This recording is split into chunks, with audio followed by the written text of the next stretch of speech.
I hate to be the bearer of bad news, but I'm here to tell you your therapist does not care about you. Your psychiatrist does not care about you. Your mental health providers do not care about you. Now, I will say that there's always exceptions.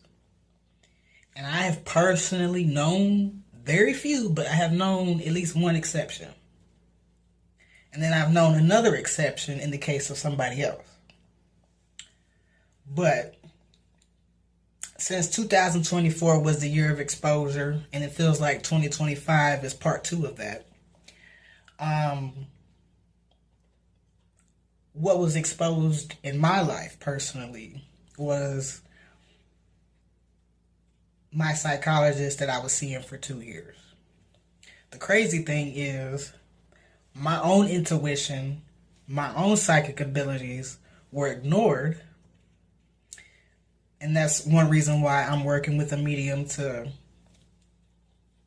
not just for spiritual reasons, but also to awaken my own psychic abilities and learn how to tap into that. But one thing a lot of psychics have told me was that I was very intuitive and that I second-guessed myself. Even a psychic ex-girlfriend told me this.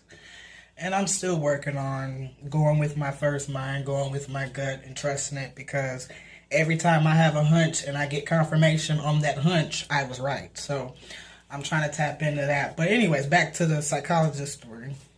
When I first met with my old psychologist, the very first session, I held my breath and I just stared at her and I didn't talk. And for the longest, I didn't understand why I had that reaction. Well, long story short, I talked to my medium about it recently. Come to find out, that was my soul's way of letting me know, hey, you're in bad company. You're not in safe company. This woman has bad energy, and I felt it from day one. And I'm going to assume the reason why I put up with her for 2 years is because of my history with codependent, toxic relationships.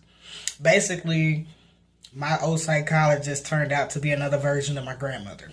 And if you have seen any of my videos on narcissism and narcissistic abuse, then you will know about my grandmother, and you will know why I had to remove her from my life and all the things that she has done. And I'll continue to write sermons and make sermons about narcissism because I have so much experience with narcissists because I was raised by one. And when you're raised by one, you tend to attract them once you're an adult. Luckily for me, I learned about codependency.